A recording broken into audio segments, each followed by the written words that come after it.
¿Qué tal? Hoy vamos a meternos de lleno en una teoría, bueno, bastante particular. Una que nos dice que los mitos antiguos son mucho más que simples historias, que en realidad son un código. Un código que mezcla razas y tótems para dibujar un mapa de nuestro pasado y, quién sabe, quizá también de nuestro futuro. Y todo arranca con una figura que conocemos de sobra, el centauro.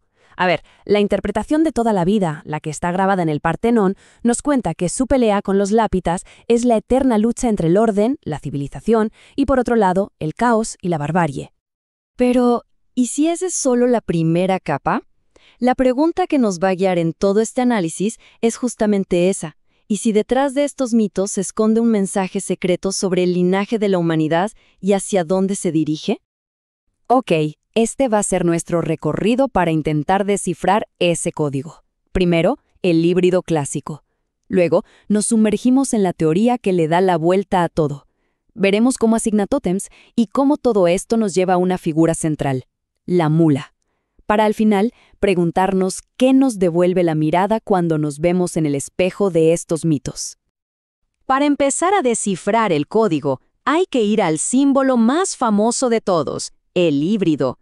Y bueno, no hay uno más icónico que el centauro, esa criatura mitad persona, mitad bestia de la mitología griega. La historia que siempre nos han contado es que eran seres salvajes, dominados por sus instintos animales. Su guerra contra los lápitas, los civilizados, fue tan importante que la tallaron en el mismísimo Partenón. Era como decir, la razón siempre le gana a la fuerza bruta. Aunque, claro, es curioso que hubiera excepciones, ¿no? Como Quirón, que era un sabio maestro de héroes. Muy bien, ahora preparémonos porque aquí es donde todo da un giro de 180 grados. Vamos a ver el marco teórico que reinterpreta no solo a los centauros, sino prácticamente toda la mitología. A ver, ¿qué nos dice esta teoría? En pocas palabras, que los mitos no son solo lecciones de moral, son una especie de atlas simbólico de los distintos linajes humanos. Y en este mapa, cada grupo está conectado con tótems animales, con dietas, incluso con roles históricos. Es como leer la historia de la humanidad, pero en clave. Entonces, ¿cómo funciona este mapa totémico? No es que se asignen animales al azar, para nada. Según la teoría, hay una lógica interna que divide a la humanidad en dos grandes polos simbólicos. La teoría propone dos linajes principales y toma los nombres de la Biblia. Por un lado, está el linaje blanco o abelita, como Abel, el pastor.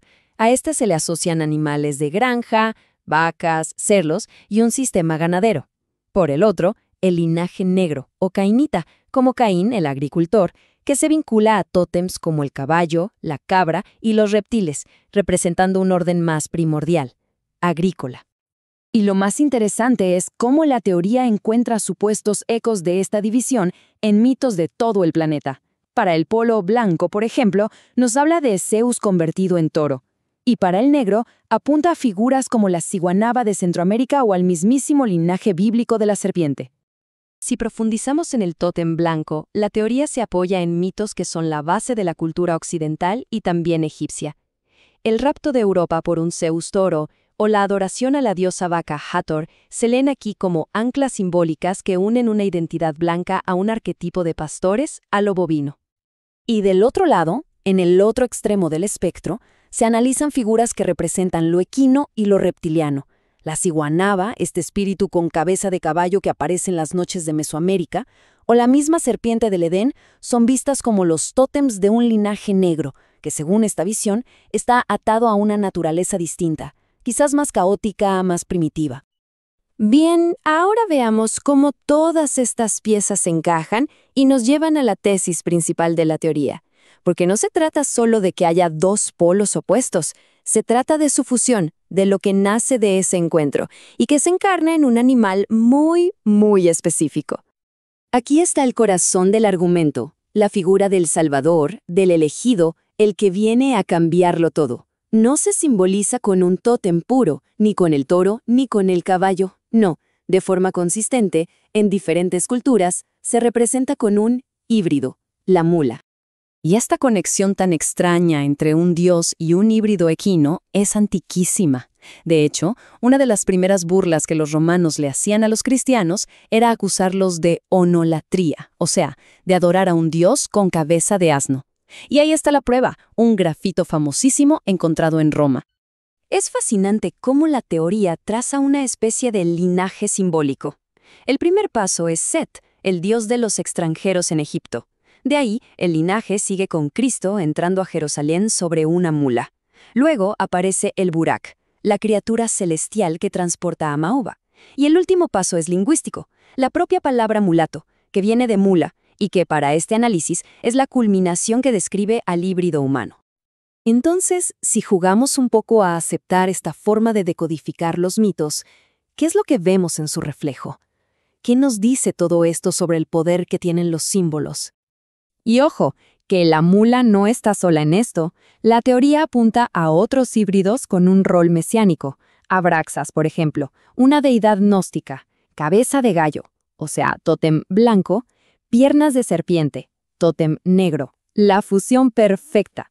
Incluso el unicornio de la Edad Media, que era un símbolo de Cristo, o el Qilin en China, que anunciaba la llegada de los grandes reyes. El patrón, según esto, se repite y se repite. La figura sagrada es el producto de la unión de los opuestos.